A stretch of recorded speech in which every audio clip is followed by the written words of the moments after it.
Mike, I'd like to call to order the Town of Willington Inland Wetland and Watercourses Commission regular meeting today, January 26th, 2026. The time is now 7:35. Call to order, we have myself, Mr. Mark Drobny, and Mr. Ralph Toulis. So we do have everyone here. Mr. Evan is not in attendance. There are no seating of alternates. There are new applications to be received. Next, I'd be approval of minutes. Do we have those, Mike, or? I thought they went out with the agenda, but let me check. I was away at the end of last week. Let's see those. Maybe we can just table those and.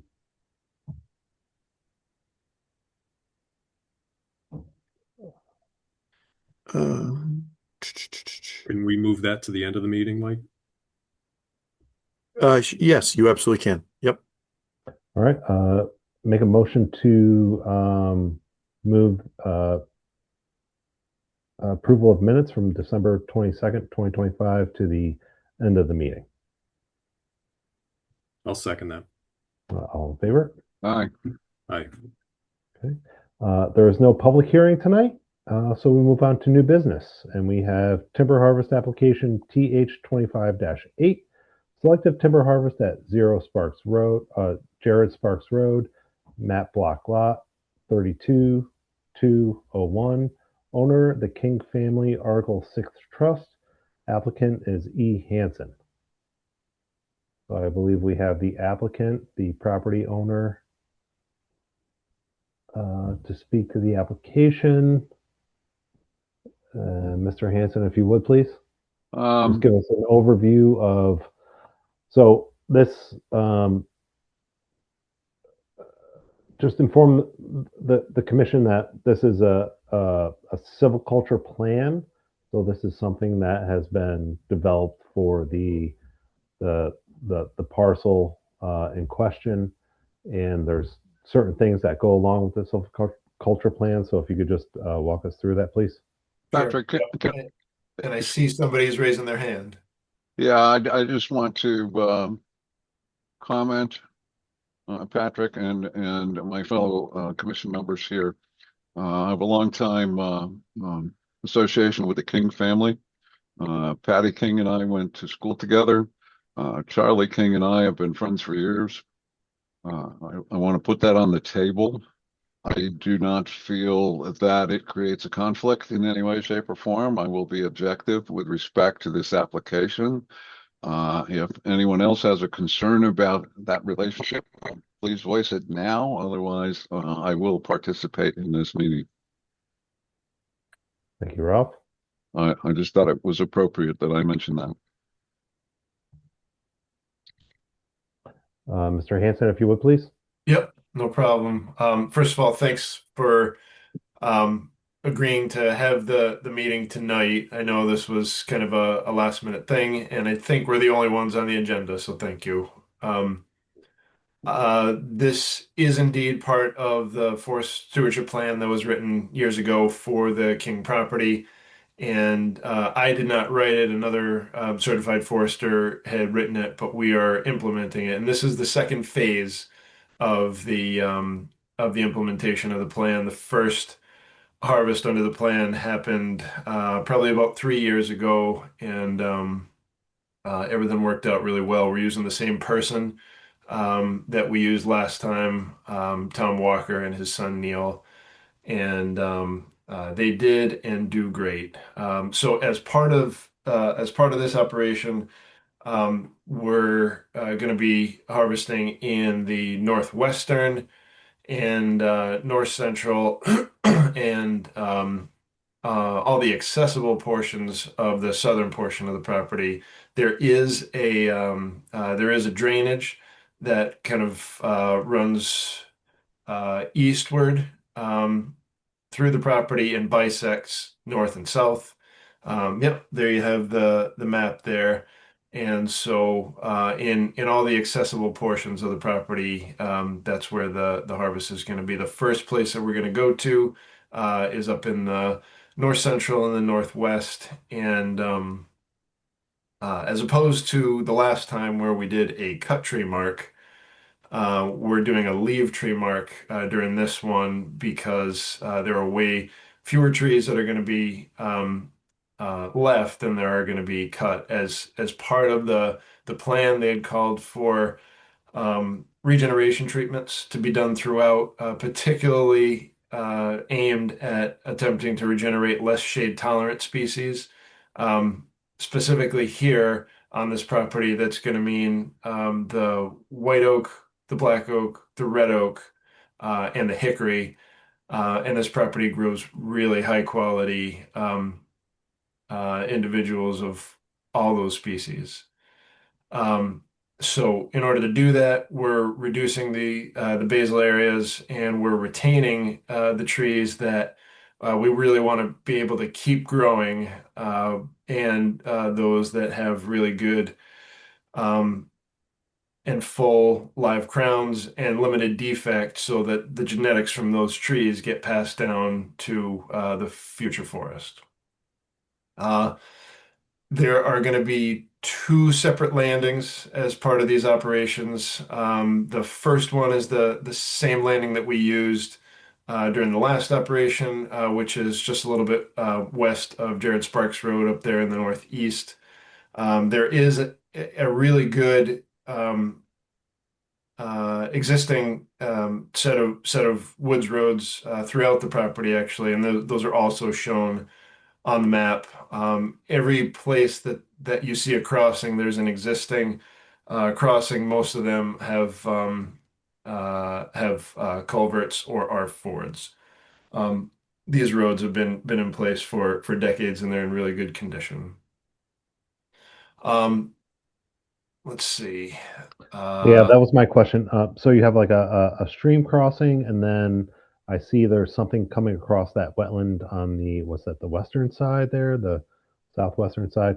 Is there any way, is that an existing road Both or is that, yeah, both existing roads, both culverted okay, already. Yeah. okay. Yeah, so it's possible, depending on ground conditions when we're in there, that we may um, add additional material to the top of that. Specifically, that would be bridge mats that would be designed to just limit any potential damage to whatever infrastructure is underneath, and then they'd get pulled at the end of the job. But if it's high and dry or frozen, then we probably wouldn't need to do that. The culverts are deep enough so that I don't think that's going to be an issue regardless, but sometimes we like to be a little extra careful. And just a general question, based on your opinion, uh, ha- what was the forest response from the last harvest of the silviculture plan, and is that kind of working in conjunction with that and what you're expecting? Yeah, good question. So the last treatment was a little bit different. That was more of a thinning, as opposed to a regeneration type treatment. And so the response is different than what we would hope for with this treatment. Um, there's evidence there that there's a fair amount of deer, and that is based on the um, pretty significant um, amount of browse on the stump sprouts that came up after the last treatment.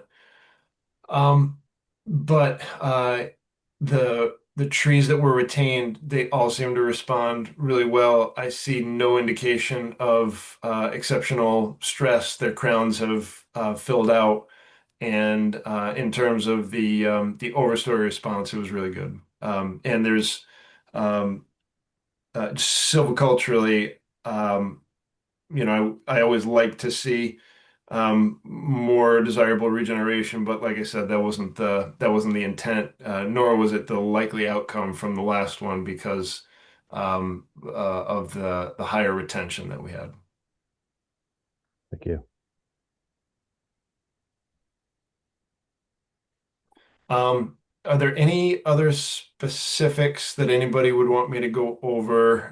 That's the bare bones of it. Just to put it into timeframes, I can talk to that, speak to that for a minute, and then I'm happy to answer whatever questions you have. Um, the way that we couch this in the application is this will be kind of phase two, uh, at least A and B, north and south. And the expectation is, at least at this point, is that we will do the northern portion this year, meaning 2026, and then the southern portion in 2027, and perhaps even 2028. Depending on how much the logger is able to get done in each year. He's a very busy person, and we're trying to make sure that we're able to get this done and balance everybody's schedules and needs.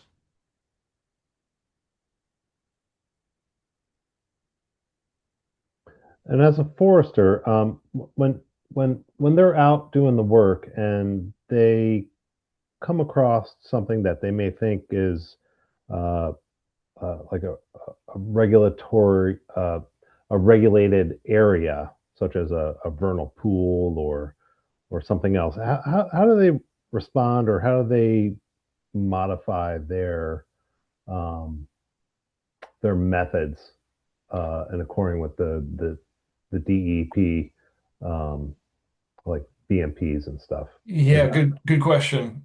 So there's a couple of different ways. The primary of which is when we're out there during this process, during the marking process and the layout process, we try to identify those features and modify, buffer, whatever word you want to use accordingly, so that that isn't something that the loggers even need to think about when they're there. The great news for us about working with Tom is that, as opposed to me having to go to whatever property he's working on with me and figure out what he's done wrong, he calls me first. And then we come up with a game plan when we find things that maybe need a little bit extra consideration or protection. So Um, they're like well educated, and they know how to identify these areas and know that that's a sensitive area and to stay away or Yeah, whatever. anything that has to do with anything that has to do with water, or even sometimes he'll ask me about a specific tree, just to give you a sense of um, the level of concern and competence he has. He will note that there is a cavity in a particular tree that I hadn't noticed, and he said, "I'm gonna," he'll tell me, "I'm planning on leaving that tree." So he's very he and Neil both are really careful and considerate with what they do in the woods. Okay.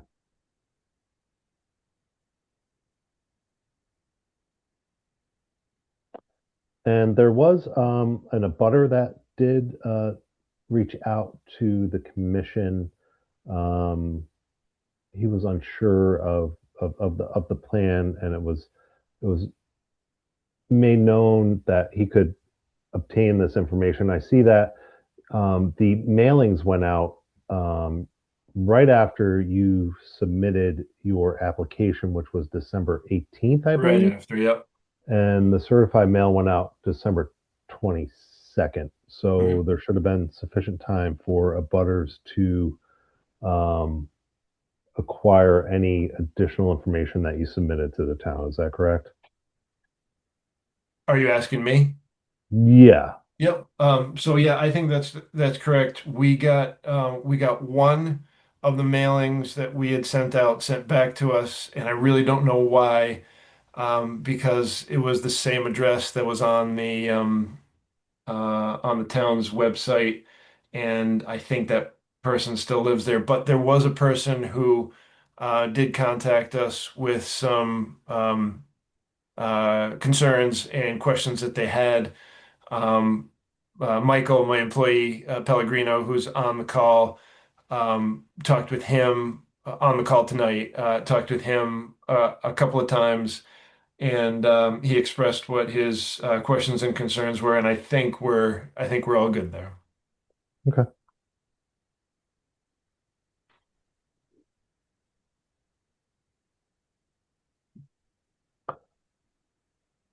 I mean, I reviewed your silviculture plan. It's a 73-page document for this Yeah, land, so that was and this is a like I lot said, that more was than that was the former forester. It's a beefy plan. Yeah. this is the highest level of forestry management that we have that I've seen in town by far. Yeah. And it's a lot more than what we get sometimes. A lot of detail. Yeah. Question I have, one of the invasive species that I'm dealing with on my properties is Asian bittersweet. And I see no mention of that in that report, that plan. How much open canopy offering a southerly or eastern to sunlight is going to exist once this is completed?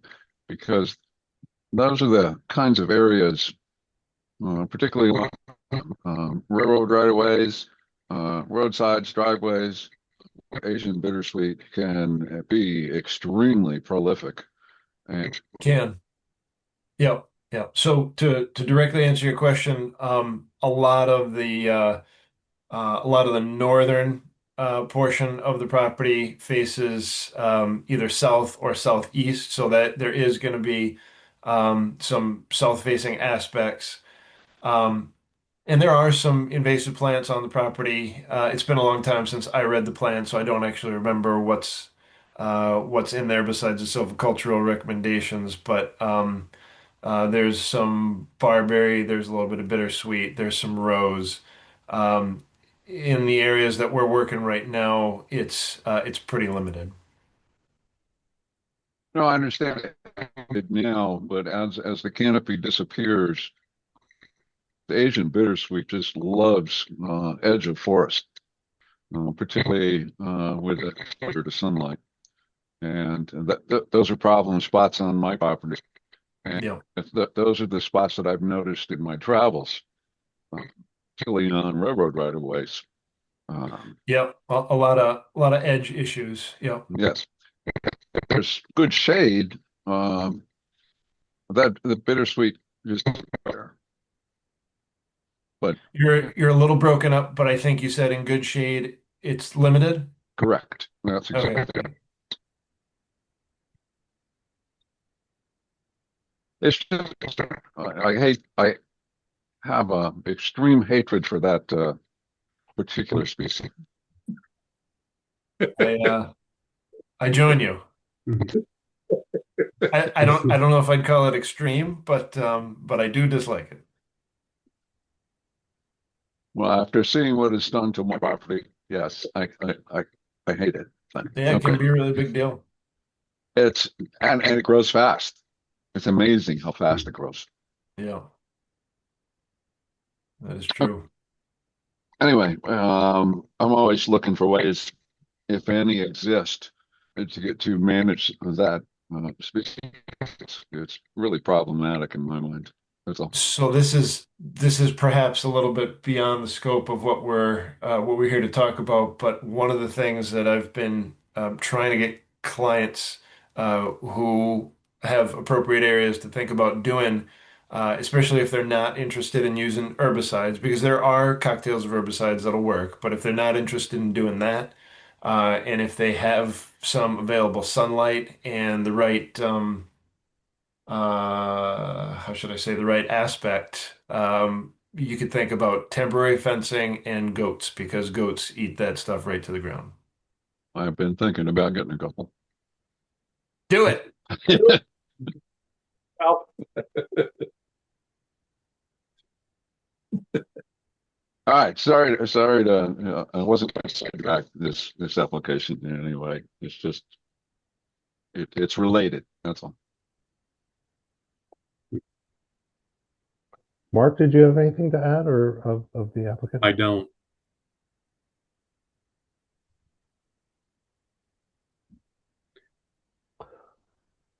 Okay.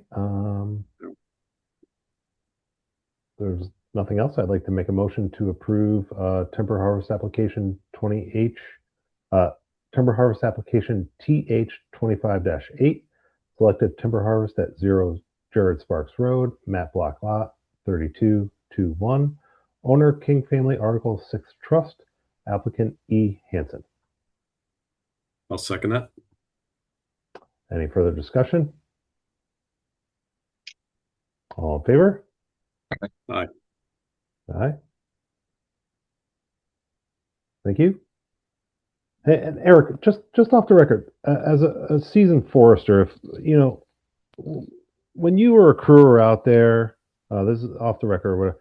When you and your crew are out there, and you know you're in like another sensitive habitat, like an NDDB area with perhaps turtles or salamanders or something like that. What do you guys like look for, or is there any specific training you guys have, or um, anything like that, just that you can share with us and the public?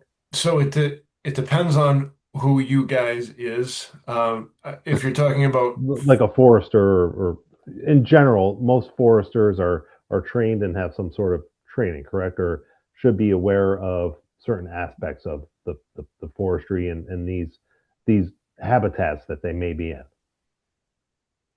Yeah, so there's depending on who's doing the work, both the forester, if there's one involved, and the logger. Obviously, there's different levels of um, competence and concern that people have for these kinds of things. And so when it comes to and I'll take your questions one at a time here. When it comes to the NDDB stuff. If it's a specific occurrence of NDDB, that is pretty easy to figure out if you've got something on the property, and then you can take the next step, if you care to do that, of figuring out what that thing might be. We have interacted enough with the people in the NDDB office that we have a lot of historic reports. So within those reports, even if we don't um, submit a full request. In those reports, they tell us what species you have and how best to manage for them within the context of a silvicultural operation. So for some of those things, it is do it in winter. For some of those things, it's make sure you don't disturb the ground. For some of those things, it's make sure you create enough sunlight so that you encourage XYZ condition. So, um, specific to the NDDB, if there is that thing, then we have at least some sense of what we can do silviculturally to Mhm. impact positively or limit impact of what we're planning on doing. Does that make sense so far? Yes, sir. So, in terms of the other stuff, a lot of people around um, around Connecticut work with the Natural Resources Conservation Service, which is a branch of USDA. And when a landowner works with that organization, they automatically have uh, windows within which cutting restrictions happen. So, for instance, the normal cutting restriction is between April and August, and that is to not negatively impact migrating and nesting birds. Um, Recently, there have been some expansions and extensions to that to get to November 1st with the federal listing of the northern long-eared bat, so that people don't negatively impact that species.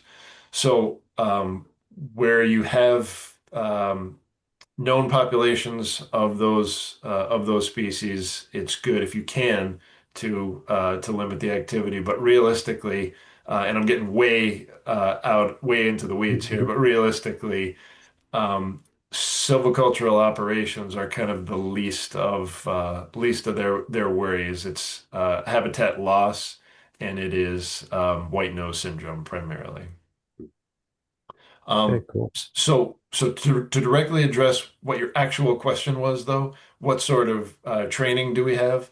It kind of depends on the individual because some people are interested in that stuff and some people are less interested. So most foresters have some kind of baseline understanding and knowledge of all that stuff because they've either gone through school or they've had BMP Experience. type trainings, things like this, because there are a certain amount of continuing education units or credits that they have to get every year to be able to keep up their certification. But it's up to them to figure out what stuff they want to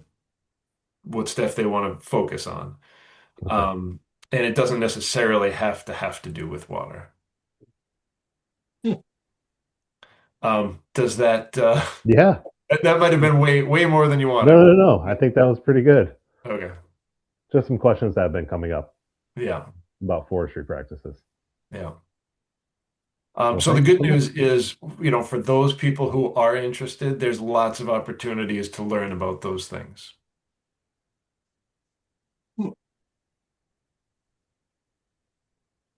All right. Thank you so much for that. You're Very welcome. informative. I'll move on to Inland Wetlands Application IW25-17, request for jurisdictional ruling associated with Timber Harvest 25-8. I'd like to make a motion to approve IW25-17 as an as-of-right activity. I'll second that. Any further discussion? All in favor?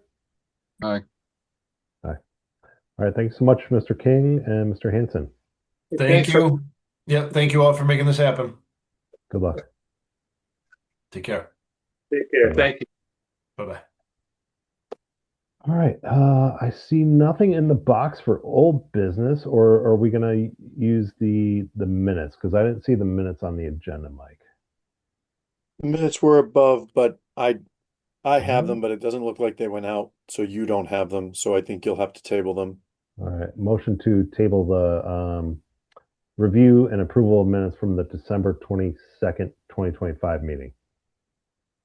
You looking for a Second that. motion? So moved. Go ahead. I think that was a second. All in favor? Aye. All right, okay. Moving right along. Anything for correspondence, Mike? I think we have is it the cause or the Kakiwick meeting coming up in March? Cause is, I think we just got in a meeting reminder for cause. What's I don't- down? It's like March. Yep, let me just check. Um, so it's the Connecticut Association of Wetland Scientists, correct? Yep, so this one, let me see if this link is 2026, Wednesday, March 4th, 8:30 a.m. at the AquaTurf. Doesn't look like the agenda is fully set. But if any of you are interested in attending, just let us know and we'll get you registered. We have a training and sort of meetings budget that can send you guys to. So it looks like it's a full day, 8:30 to 4-ish. Yeah, I think it's at the AquaTurf, correct? Yep, AquaTurf in Southington. Always a good time. Mhm. Been there. You can sign me up for that, Mike. I'll attend. Okay.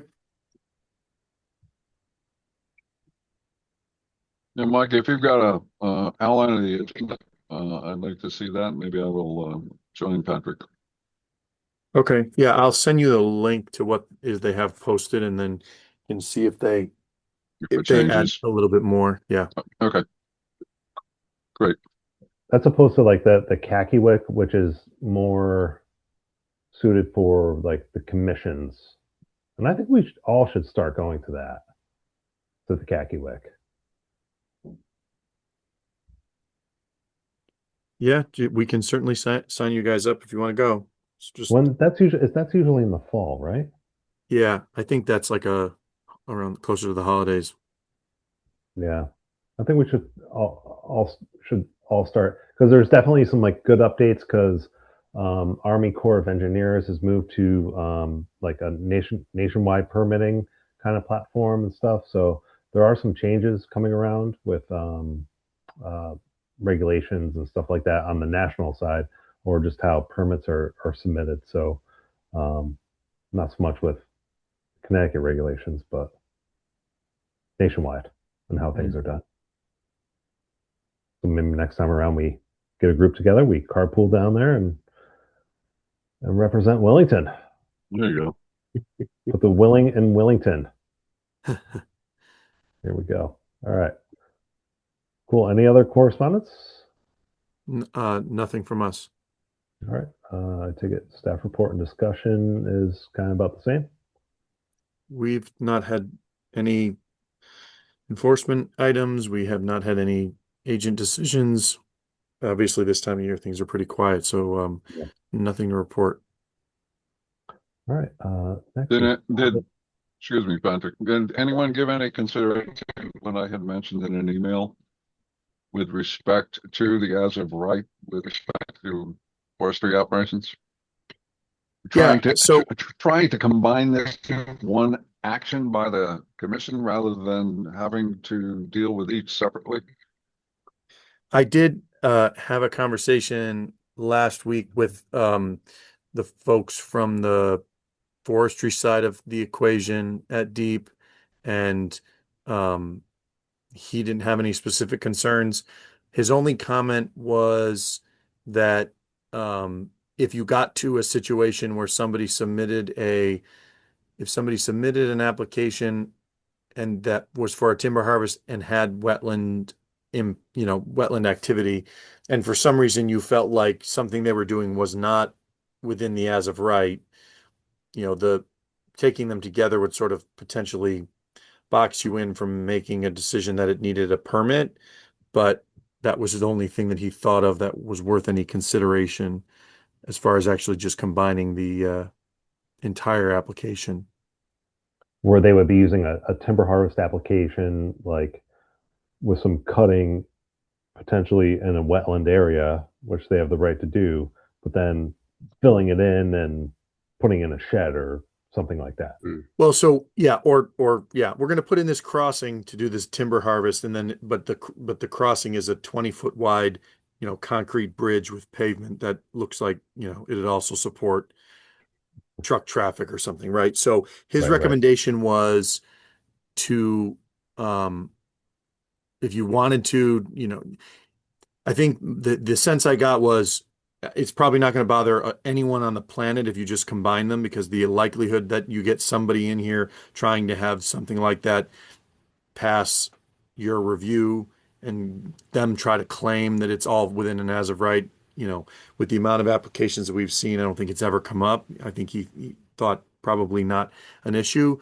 The other thing that he said some towns do that you could do is you could amend your wetland regulations to allow staff to issue certain as of right wetland approvals. So you would deal with the timber harvests, and then assuming you approved the timber harvest, we would just issue the wetland side, since it's as of right, as an agent decision, and then you wouldn't have to do this 1-2 punch at the commission level. Yeah, Mike, how does that work out for you? If it were an agent approved process, how's your ability to look over their shoulder in situations like that? On the regulatory side, nothing would change, because you guys would, the wetlands regs are pretty clear in that you can make decisions about what you want staff to issue approvals or agent decisions or determinations for, but they don't lose. We do not lose any enforcement powers or anything along those lines. So it would be no different if we wanted to inspect or observe or had any issues once they got started. No, I wasn't concerned about the ability. I was just concerned about your free time to look over some of these things and catch some of these things that we might not. That's all. Oh, yeah, I think, yeah, that to me shouldn't be an issue, because I mean, we try to look through some of these things when they come in just to make sure they're submitting the right forms and have all the information. So it wouldn't be that big of a deal for us to issue an agent decision, assuming you agreed that it met your timber harvest regs.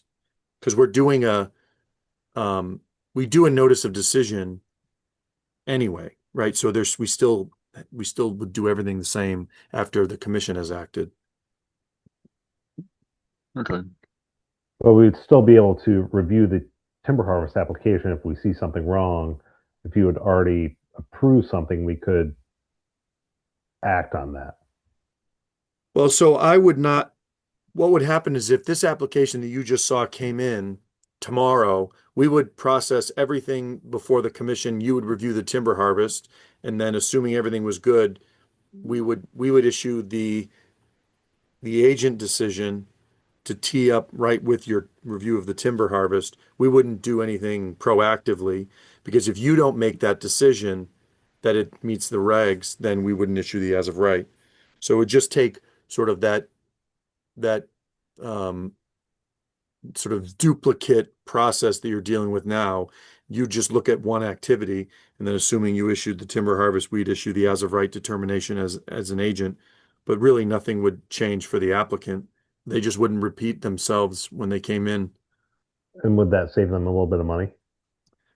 When they have a forest practices with the information, the way that we typically do it because of the wetland permit being just an as of right, we're not charging them twice. Okay. That was one of the things we amended the regs when we did That's it right. last time. Okay. So if you decided on the review of the timber harvest that it needed a wetland permit, then we would charge them for the wetland permit, but we don't charge them for the as of right determination. Okay. That makes sense. Hey, did you talk to Mike Zito at all about kind of the stuff I brought up with Eric about NDDB and vernal pools, things that came up in the last meeting? Were you able to touch base with him on that at all and see what the almost the statutory kind of requirements or for them to do anything? Because I think NDDB, you may be in an NDDB bubble, but you may not have to submit a request to NDDB if it's not like a state or a federally funded project. Is that right? Or were you able to talk to him at all about that or have any insight on that? I did speak with Nick about the stuff related to processing the applications, but I didn't talk to him about this, which is probably just on me, and I forgot that that was on my to homework list. So I will circle back with him and get you an answer. Yeah, but it sounds like, these guys are fairly educated and have been doing this for a while, and sounds like there's already some, from what Eric said, some things in place, that they know about this stuff. So Yeah, I work with Nick often, so it won't be hard for me to get in touch with him. I just have to remember to ask and then report back to you. So I just made a note. So let me see what I can get an official answer from them on how they view it, and I will let you know at our next meeting. okay. Next item on the agenda is public comment. Is there anyone from the public that would like to speak? see, the So- public here. I saw Kathy Demers here earlier. These, She was here. We don't have any members of the public left. And that was one of her main questions last week. So I tried to ask a registered forester about kind of that stuff. So, Got it.